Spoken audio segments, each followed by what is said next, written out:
Meus irmãos, a vitória é nossa. Meus irmãos, a vitória é nossa. Com Cristo é vencer ou missões é a chama. Saúde os irmãos com a paz do Senhor Jesus. Glória a Deus. Deus seja louvado por tudo.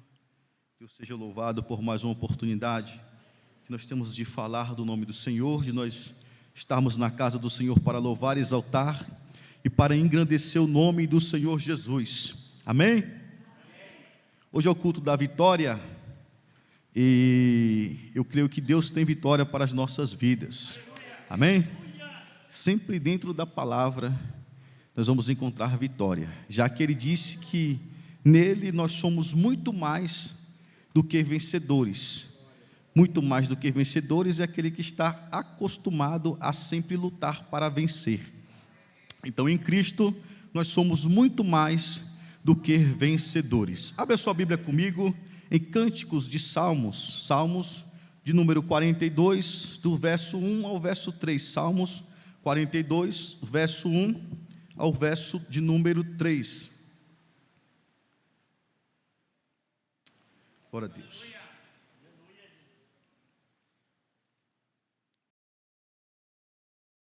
Amém? Salmo de número 42, do verso 1 ao verso 3, diz assim: Como o servo brama pelas correntes das águas, assim suspira a minha alma por ti, ó Deus. A minha alma tem sede de Deus, do Deus vivo. Quando entrarei e me apresentarei ante a face de Deus? As minhas lágrimas servem-me de mantimento de dia e de noite, porquanto me dizem constantemente: onde está o teu Deus? Amém? Onde está o teu Deus? Os irmãos podem sentar em nome de Jesus. Meus irmãos, o Salmo de número 42 foi escrito pelos filhos de Corá, ou pelos filhos de Coré. Nós disso já bem sabemos, mas quando nós paramos para olhar para estes versos, para estes salmos, nós começamos a pensar: Senhor, mas quanto sofrimento dentro de um salmo, quanta aflição o salmista estava passando para compor esse salmo. Ele estava em aflição e ele vai expor as suas entranhas, tentando colocar nos versos da canção que ele estava compondo para Deus, aquilo que ele estava sentindo, porque as melhores músicas, as melhores canções, os melhores louvores, eles foram escritos quando as pessoas elas estavam escrevendo aquilo que elas estavam passando. Então esse louvor não era apenas uma imaginação ou um trecho bíblico, era simplesmente aquilo que ela estava passando, era aquilo que ela estava vivenciando. Então esses louvores, essas músicas, geralmente elas têm mais peso, porque elas colocam para fora aquilo que a pessoa estava sentindo. Um dos últimos louvores que a gente viu que fez sucesso no Brasil, fora do Brasil, ganhou vários prêmios e foi música de discórdia, de concórdia e de muitas falácias, foi o louvor de Anderson Freire, aquele que ele fala que você é um espelho que reflete a imagem do Senhor.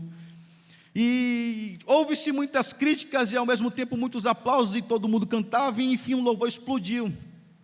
Mas quando ele compôs esse louvor, ele estava num presídio fazendo uma visita, e ele foi na parte feminina do presídio e viu uma mulher que estava passando por um momento.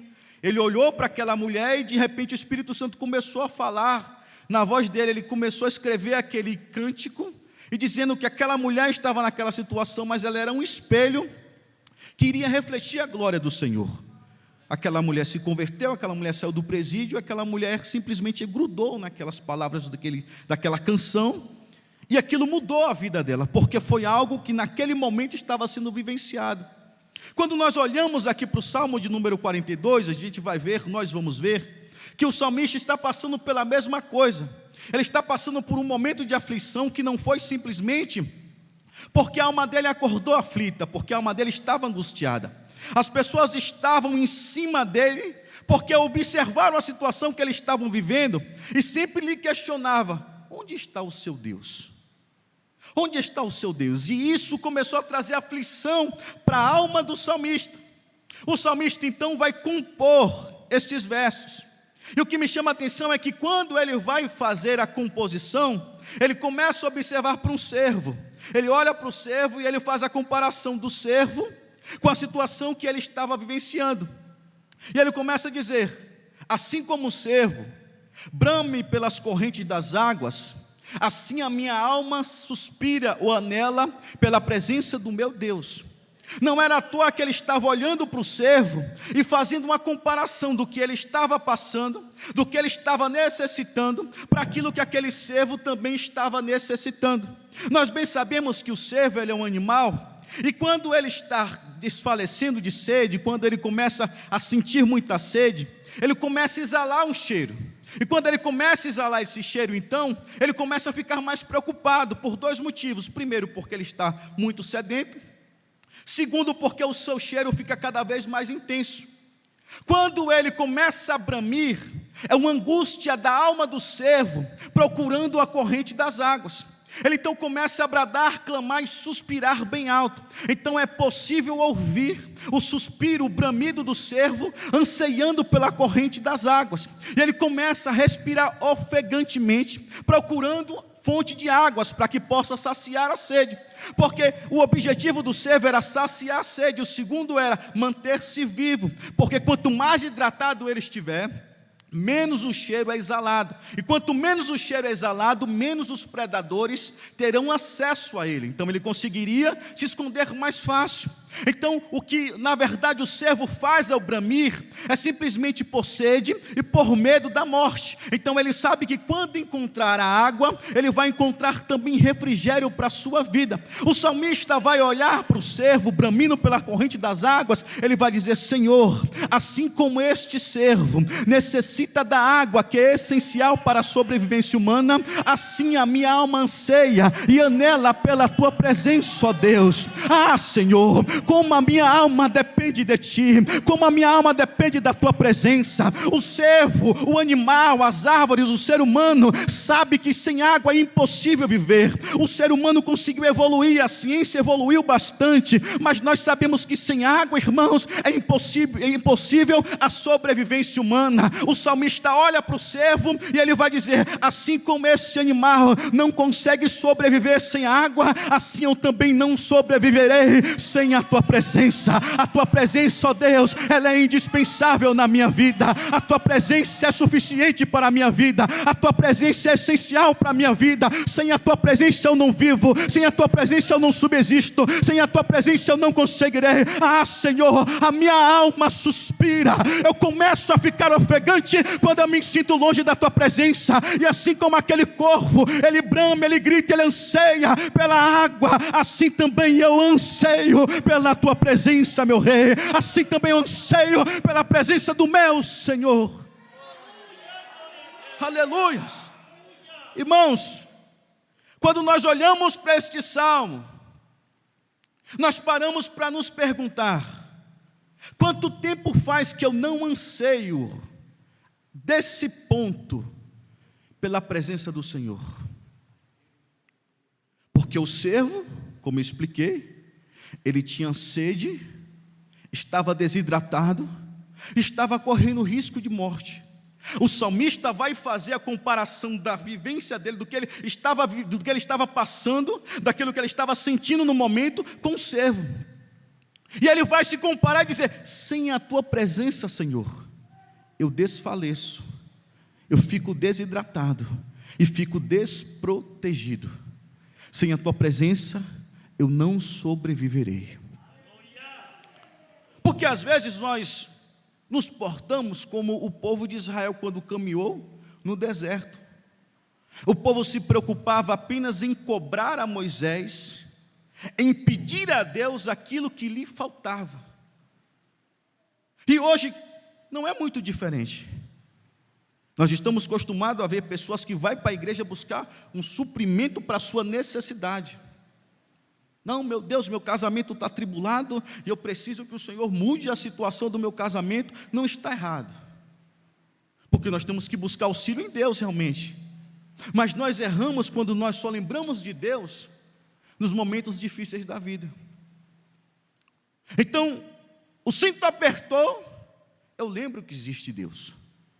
Eu vou buscar a presença do Senhor, para que esse suprimento ou essa necessidade, ela possa ser saciada.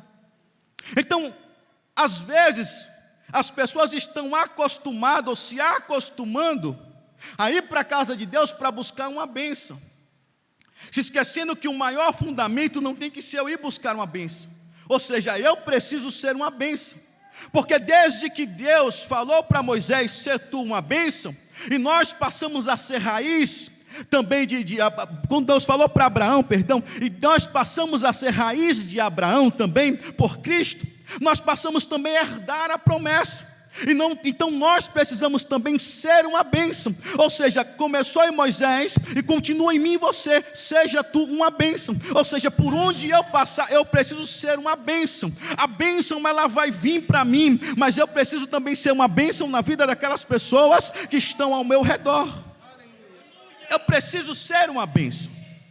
E quando nós olhamos, irmãos, para o que temos vivenciado hoje, nós temos corrido sério risco de estarmos abrindo mão do abençoador e sempre buscando alguma bênção para saciar as nossas pequenas necessidades, quando na verdade a nossa maior necessidade já foi suprida. Quando Paulo diz lá em Colossenses, se não me falha a memória, que a nota que era impagável, irmão Davi, o dinheiro, a cédula, na verdade, quando ele fala ali a nota, no original quer dizer a promissória, que era impossível do ser humano pagar, ele pagou na cruz do Calvário. O maior sacrifício da eternidade, o maior sacrifício da face da terra, a maior promessa foi cumprida ali, a maior bênção que a humanidade poderia receber, era a oportunidade de ter acesso ao Pai, aleluia, Cristo pagou, Cristo aniquilou tudo na cruz do Calvário, aleluia, ai irmãos amados, como é bom saber disso, como é bom quando a gente olha para a carta aos Romanos, vê o apóstolo Paulo escrevendo, portanto agora, nenhuma condenação há, aleluia, para aqueles que estão em Cristo Jesus. Irmão, você se encostou em Cristo, você já chegou a Cristo, você buscou refúgio em Cristo, não há mais nenhuma condenação, não há mais nenhuma moeda, não há mais nenhuma promissória de acusação, todas elas foi paga na cruz do Calvário, nenhuma condenação há, porque nós estamos em Cristo Jesus. Isso já é motivo para mim, irmãos amados, vir para a igreja e falar, eu sou vitorioso. Sou vitorioso, irmão. Pastor, mas o senhor ganhou promoção no emprego? Não, meu patrão quase não me dá aumento. Mas eu sou vitorioso. Pastor, mas porque a missionária Sidney fez um pudim que o senhor gosta de comer? Não, ela não fez ainda não, ela vai fazer, eu creio. Mas eu sou vitorioso. Nós somos vitoriosos. E nós só deixamos de perceber o quão vitorioso nós somos quando nós deixamos de olhar para Cristo. Porque enquanto eu estiver olhando para Cristo, não existe impossibilidade que possa me parar.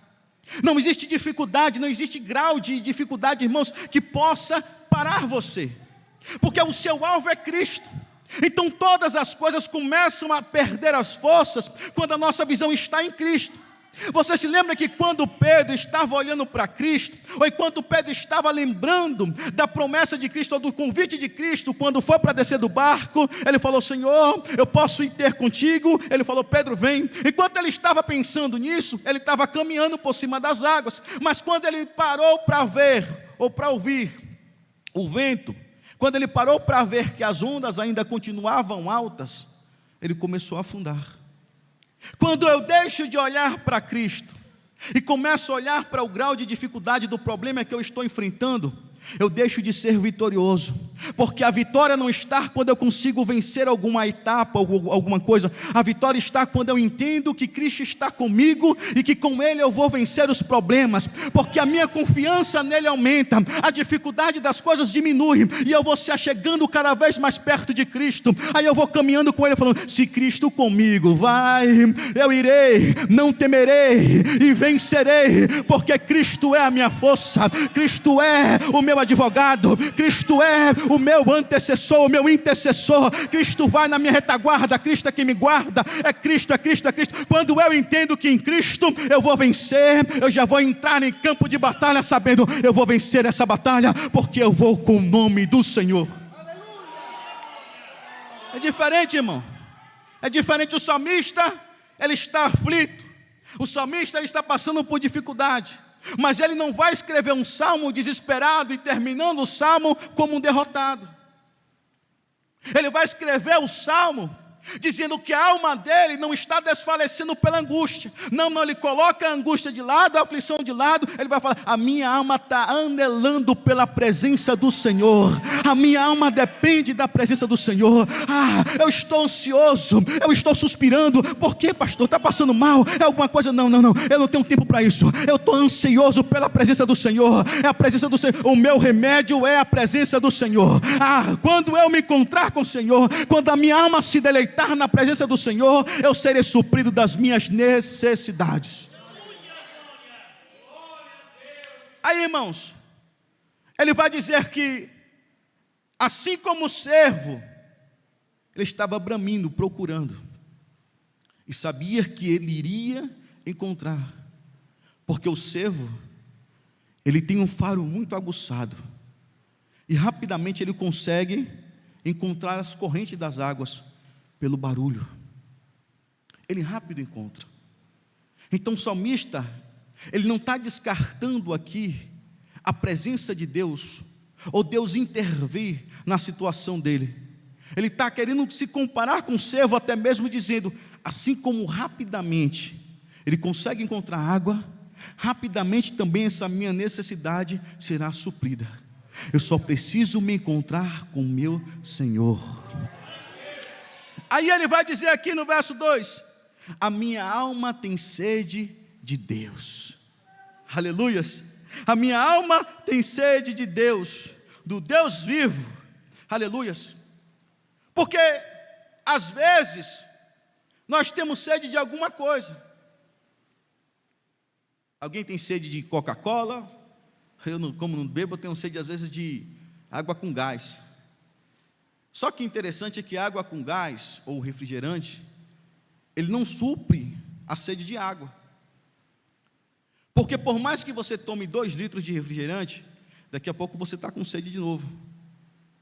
Por mais que eu beba 2 copos de água com gás, daqui a pouco eu estou com sede de novo.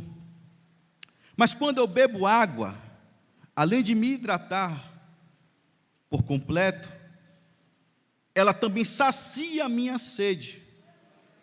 O salmista está querendo dizer que o que saciaria a sede dele não era a água que aquele servo estava procurando. O que saciaria a sede dele era a presença do Senhor. Porque eu volto a dizer, ele está passando por uma situação de aflição, ele faz a comparação do servo, mas a necessidade dele era espiritual. Nós precisamos ter o discernimento para que nós possamos distinguir o que é espiritual e o que é material. O que você está passando hoje se resolve humanamente, se resolve com remédio, tome o remédio. O que você está passando é espiritual, esteja atento a isso. Se é espiritual, só irá se resolver através da oração, através do jejum, através da sua fé. Então, se eu conseguir separar aquilo que é carnal daquilo que é espiritual, ficará muito mais fácil e mais intensa e certa a minha oração. Aleluia, porque às vezes nós estamos pedindo para Deus resolver aquilo que um simples comprimido resolve, e às vezes nós estamos tomando o comprimido, querendo que o comprimido resolva aquilo que é espiritual. O salmista, ele vai distinguir. O servo estava com necessidade de água. Eu estou aflito, mas não era sede física. Eu precisava da saciez que somente Deus, pode trazer sobre a minha vida. Então o que eu estou passando, a água não supriria, mas a presença do meu Deus, e isso sim, esse sim, supriria a minha necessidade. Aleluia. Quando nós pedimos a Deus para que Ele nos mostre através do seu Espírito o que nós estamos passando, Senhor, esse problema, esta luta, esta batalha, ela é física ou ela é espiritual? Senhor, como nós podemos resolver esta situação? Deus te dará, através do Espírito Santo, direção. Tiago vai dizer no capítulo 1, verso 7, se não me falha a memória, que se alguém tem falta de sabedoria, ou seja, falta de sabedoria em alguma coisa, peça a Deus. Quando nós pedimos a Deus, irmãos amados, o Senhor nos concederá. Então o que nós precisamos fazer é colocar diante do Senhor a nossa necessidade, o que nós estamos passando, irmãos amados. Obrigado, Tiago, capítulo 1, versículo 5. Obrigado, irmã. Quando nós temos falta de alguma coisa, peça para Deus que Ele te dará. Certamente o Espírito Santo te ajudará a entender se o que você está precisando vem de uma fonte, ou é de particularidade espiritual ou física. Aí sim fica fácil a nossa solução. Eu me lembro de uma situação que nós passávamos. Obrigado, pastor Jorge. O senhor já tem galardão demais no céu, pastor. Um copo de água para um profeta tem galardão.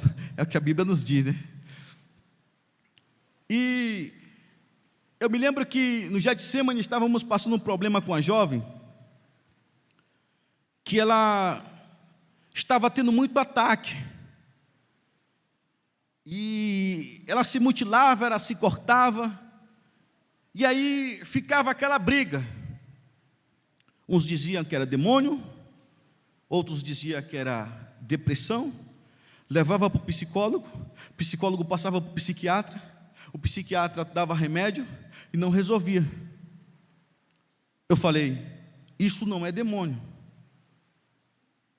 isso não é físico, isso é espiritual.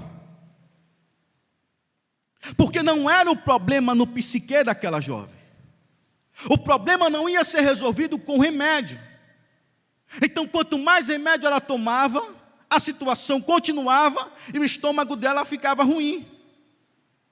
Um dia eu cheguei para ela e falei assim, eu não vou conseguir te ajudar de maneira nenhuma se você não me ajudar. Não adianta o pastor estar orando por você, minha filha, se você não se esforçar. O seu problema é espiritual.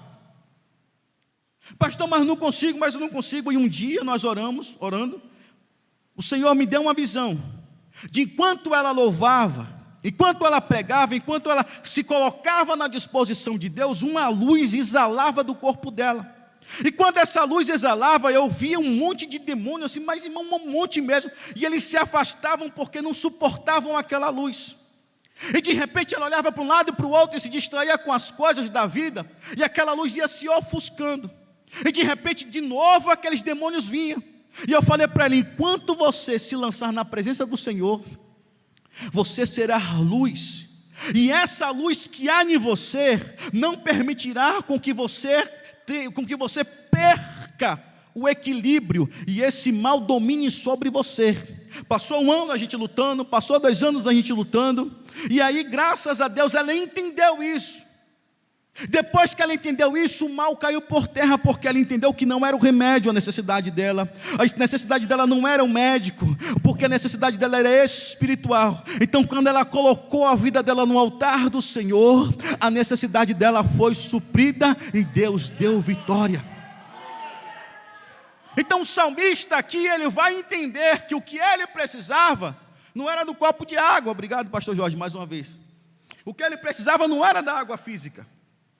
O que ele precisava era da presença de Deus. Então existe aquilo que tem que se resolver vindo da parte de Deus, e tem que ser aquilo que vem da minha parte. Porque às vezes nós estamos somente orando para que Deus faça, para que Deus mude, para que Deus transforme, mas nós não estamos vigiando. Nós precisamos orar e vigiar. Orar e vigiar. Porque às vezes nós estamos orando, estamos tropeçando em cima da oração que nós estamos fazendo, pelas nossas atitudes. Mas às vezes nós estamos orando, estamos vigiando, e a vigilância me mantém prudente de pé. Então eu vou orar e vou vigiar, eu vou orar e vou vigiar. De nada vale tanta oração se a gente não ser vigilante, irmão, de nada vale. Nós precisamos orar e precisamos estar em constante vigilância para Deus nos dar a vitória. O salmista vai dizer, ele vai observar a situação dele e ele vai dizer: a minha situação é Deus quem pode resolver, a minha necessidade será suprida através da presença do Senhor. E aí, meus amados, ele vai falar: a minha sede será resolvida pela presença do Senhor. Porque todos nós sabemos que a fonte de água viva é o Senhor. Assim como a humanidade, os seres vivos, como eu falei agora há pouco, eles precisam de água para sobreviver. Todo ser humano precisa da presença do Senhor. A humanidade tem perecido e temos visto muitas calamidades, muitas situações acontecendo, pela falta da presença do Senhor, pela falta da água viva. As pessoas desdenham, as pessoas brincam, as pessoas riem, as pessoas zombam do nosso Deus. E o que mais me chama a atenção, e anteontem, o menino que trabalha comigo estava mostrando um vídeo de uns professores e zombando de Jesus, e desce daí, e uma pessoa vestida de Jesus, e com a calcinha, e zombavam e brincavam. Eu falei: olha, nenhuma outra religião ninguém brinca, ninguém zomba. Com o evangelho todo mundo quer zombar, com o evangelho todo mundo quer bagunçar, na igreja todo mundo quer pôr a mão, todo mundo quer botar regra, todo mundo quer criticar. Mas eu louvo a Deus, sabe por quê? Porque o dono da igreja é Ele. Quando alguém ataca a igreja, quando alguém mexe com a igreja, quando alguém mexe com Cristo, não está mexendo com os cristãos, não, está mexendo com o dono da igreja. E quem vai cobrar essa conta é o dono da igreja. E eu quero ver quem vai pagar quando o peso vier. Irmãos amados, você pode ter certeza que eles estão plantando, mas uma hora vai colher. Então eu fico só observando, mas nos entristece, porque todo mundo quer pôr a mão na igreja, todo mundo quer ditar regra, todo mundo quer fechar daqui, apertar de lá. Mas nós sabemos por que isso, porque a igreja é a menina dos olhos de Deus. A igreja é o corpo de Cristo aqui na terra, e Ele é o cabeça. Então é certo que os ataques virão, mas é certo que Ele se responsabilizará pela nossa vitória. Aleluia, é certo que Ele virá e nos concederá a vitória.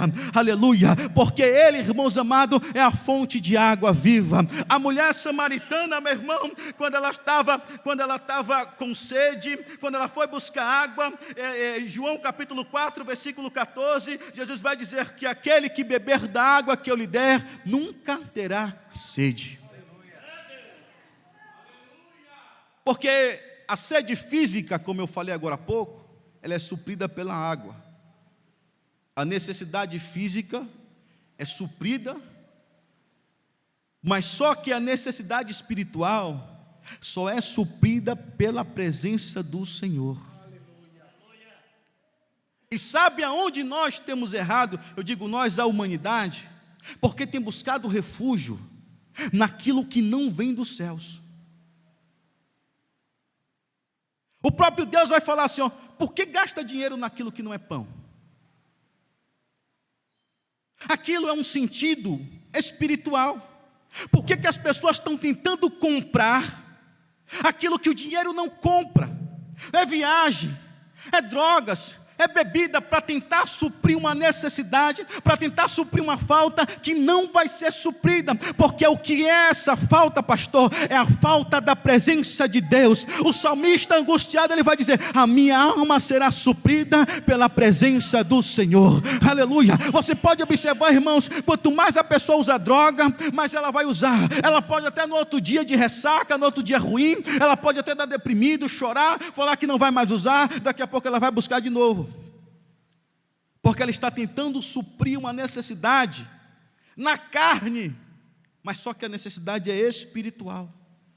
Então não supre. A alma dessa pessoa geme, ela chora, ela treme, ela fica angustiada, porque não tem um encontro com Deus. Mas quando ela tem um encontro com Deus, ela vai ser como o salmista: eu sei que quando novamente eu beber desta água que jorra para a vida eterna, eu sei que novamente, quando eu for embebedado, quando eu me lambuzar dessa água, novamente vai ser suprida todas as minhas necessidades. Irmãos,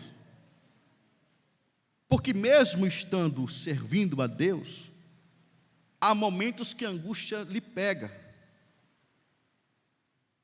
há momentos que a aflição te pega, e mesmo com a consciência de que eu sou vitorioso, a angústia bate na porta e nos assombra.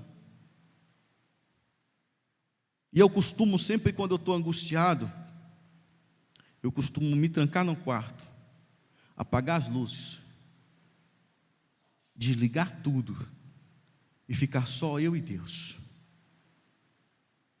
até que eu sinta aquele bálsamo de refrigério inundando a minha alma, o meu ser, porque eu sei que Cristo supre as minhas necessidades. Irmão, quantas vezes eu chego do trabalho cheio de problemas, cheio de luta, cheio disso, cheio daquilo, eu falo: Senhor, eu estou com minha cabeça em tempo de explodir. E aí eu falo: papai vai trancar o quarto aqui, papai vai orar e ninguém vai lá. E aí eu vou orar, vou me derramar no Senhor. Irmãos, eu entro como um fracassado, eu entro como alguém que sabe que é vitorioso, mas se sentindo derrotado, mas eu saio como alguém que sabe que é vitorioso e que já ganhou a batalha. Sabe por quê? Porque todas as vezes que nós nos lançamos nos pés do Senhor, sabendo quem é o nosso Deus, sabendo que a nossa necessidade será suprida por Ele, nós vamos ficar lá, até que venha o refrigério, o renovo, o auxílio e o bálsamo dos céus. Fonte de água viva. O versículo de número 3, ou verso de número 3, para a gente poder encerrar, ele vai dizer assim: as minhas lágrimas servem de mantimento.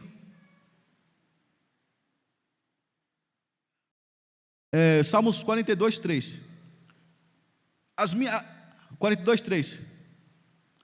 As minhas lágrimas servem de mantimento de dia e de noite, porquanto dizem constantemente: onde está o teu Deus? E aí fica a pergunta no ar, porque aqui é uma pergunta: onde está o meu Deus? Eu fiz um post essa semana. Eu fiz não, né? Raíssa fez para mim. Porque os jovens estão à mente, mas eu sou meio arcaico, eu não consigo, meus dedos são duros. E aí ela fez um post para mim de uma mensagem que a gente pregou. E aí, um trecho da mensagem, ela escreveu um trecho da mensagem que eu dizia: como as pessoas vão ver um Deus que cura, se na nossa enfermidade eu não confio, eu não glorifico o nome dEle? Alguma coisa assim, que eu já até me esqueci o que eu falei, mas era mais ou menos isso. Como é que as pessoas vão ver em você um Deus que cura, se você não anda como alguém que foi curado? Como alguém vai ver em você um Deus que é vencedor, ou que é mais que vencedor, se nós andamos derrotados, ou como alguém que está derrotado? Quando o salmista vai dizer bem assim, ele estava sendo interrogado pelas pessoas: onde está o seu Deus? E aí é um momento de nós pararmos um pouco a mensagem, fazer uma reflexão, uma autoanálise. Onde está o meu Deus? Ele está morto?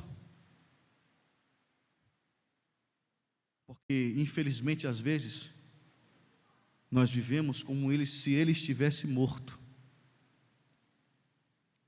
Esses dias um cristão, um crente, ele falou para mim: irmão, eu creio sim, só que eu acho que os milagres ficou para os apóstolos de Jesus, a gente não vê mais milagre. Eu falei: está certo, irmão,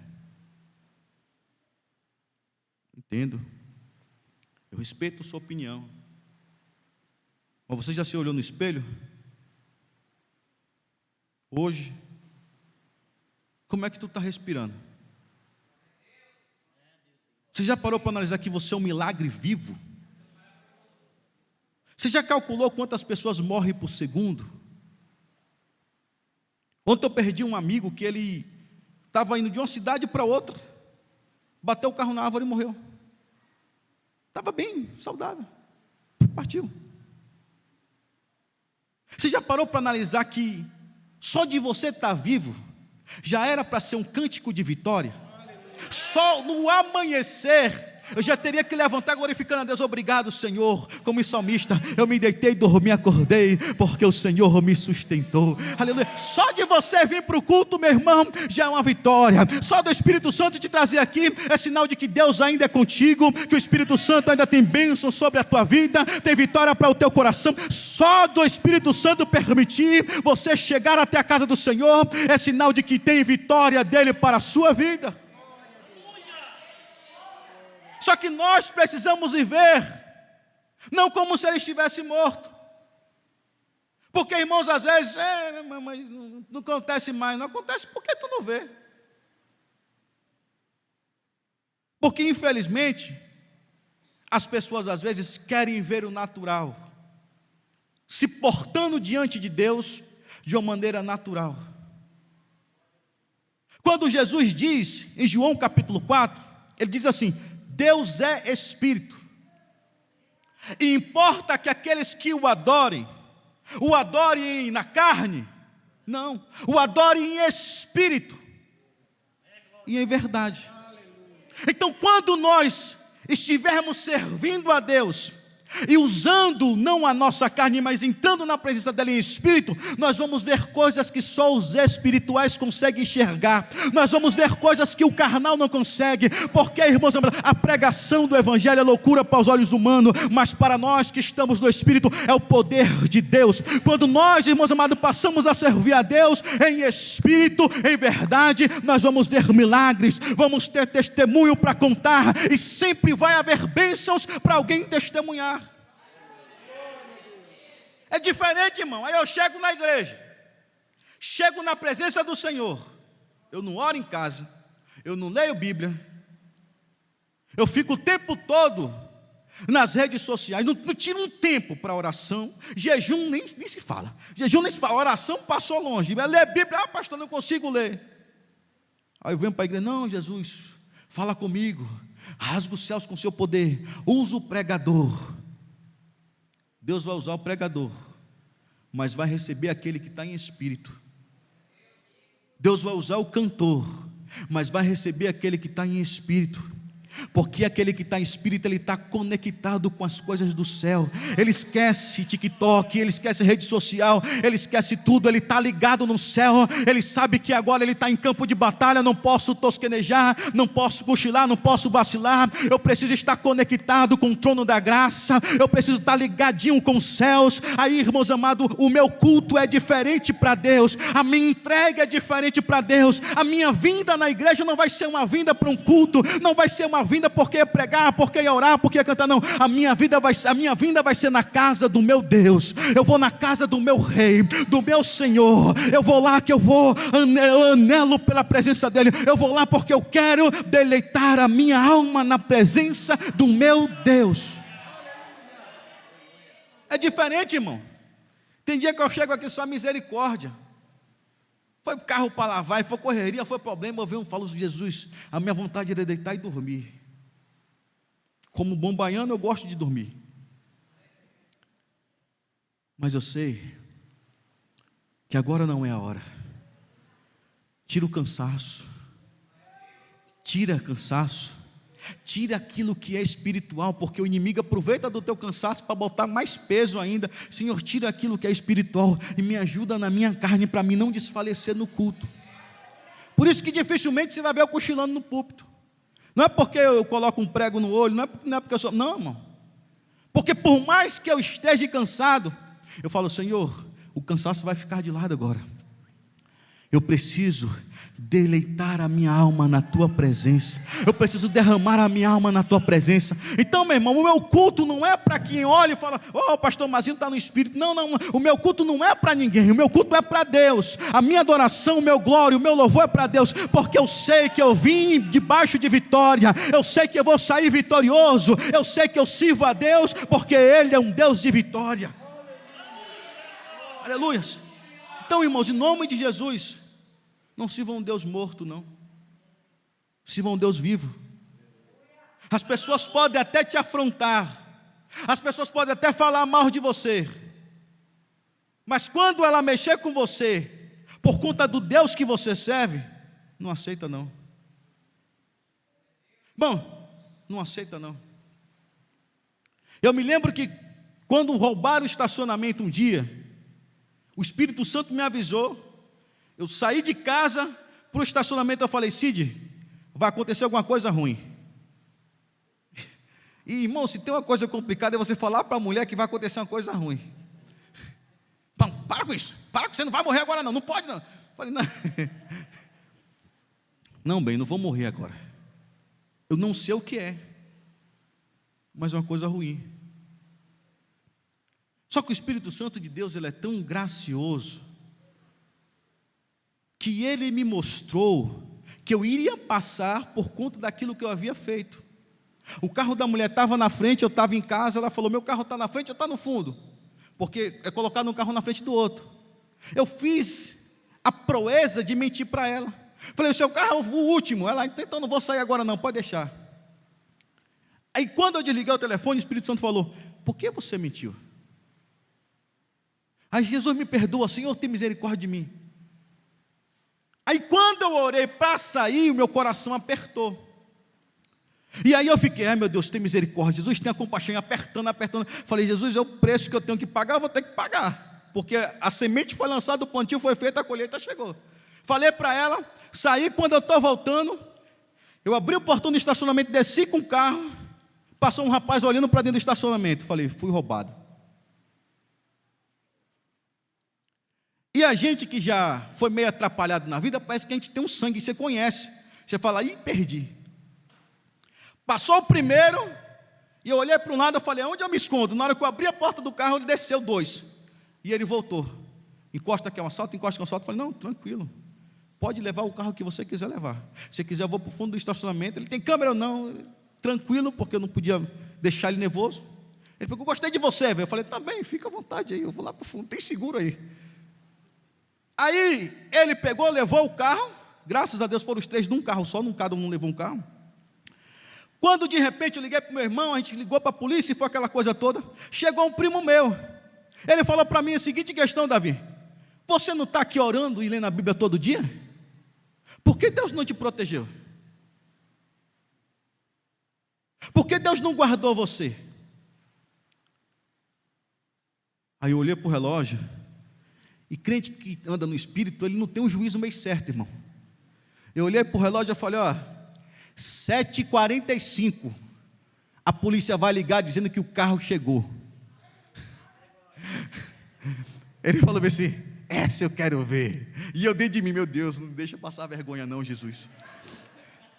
Mas porque crente é assim, quem mandou Elias jogar água na lenha e falar: pode jogar água, e Deus mandou? Ele falou: não. Mas quando alguém afronta Deus, e você está em nome do Senhor, você não vai aceitar não, porque Deus não aceita com que o nome dele fique na vergonha não, irmão. Não.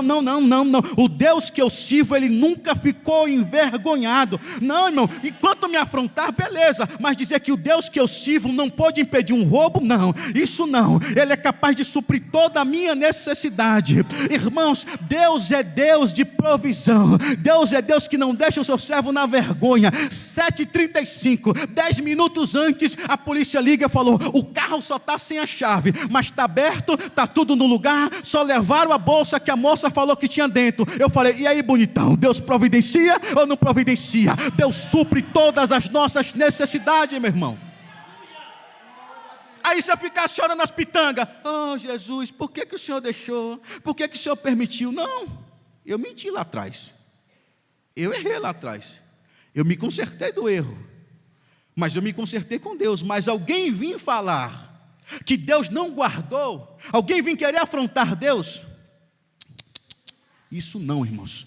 Deus permitiu a arca da aliança ser levada pelos filisteus, por conta do pecado de Ofni e Finéias. Mas quando os filisteus decidiram brincar, isso aí não é arca coisa nenhuma, Deus não está aí não, vamos botar lá dentro do templo de Dagon. Não, Deus derrubou Dagon, Deus cortou a mão e o pescoço do Deus Dagon, do Deus da Filístia, e mostrou que só ele era Deus. E aqueles que estavam zombando, foram todos pegos de hemorróidas, e tiveram que levar a arca de volta, senão ia morrer todo mundo. Deus não está morto. Deus não está morto. Eu não sirvo a um Deus morto, eu sirvo a um Deus vivo. Eu sirvo a um Deus vivo. Você serve, nós servimos a um Deus vivo. Aleluias. Irmão, não viva como se ele tivesse crucificado ainda, porque embora Jesus pudesse descer da cruz, mas ele precisava passar pela cruz, então ele estava lá. E às vezes as pessoas vivem como se Jesus estivesse crucificado.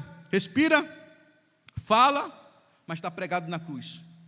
Não pode descer, não pode se locomover, não pode providenciar as necessidades. Não, meu irmão, ele venceu a cruz, ele venceu a morte, e ele está vivo, e vivo para te dar vitória. Aleluia. Irmãos amados, quando Maria foi até o sepulcro, e ela olhou, o anjo falou para ela: por que que você busca o vivo no meio dos mortos? Ele não está mais aqui, ele ressuscitou. O seu Jesus, o meu Jesus, ele ressuscitou, ele está vivo, e vivo para todos sempre. Quando alguém te questionar, quando alguém te perguntar onde está o teu Deus, você dirá: ele está no trono e no meu coração, está aqui para nos dar vitória. O meu Deus vive e vive para todos sempre.